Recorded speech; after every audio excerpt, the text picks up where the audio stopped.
think positive, be positive. Ayan po si Dora. Nanganak po siya. Gusto po siyang mini pincher po. No?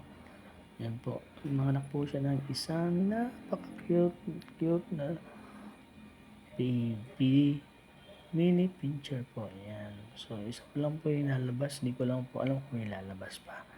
Kanina po yan nanganak. So, ayan po.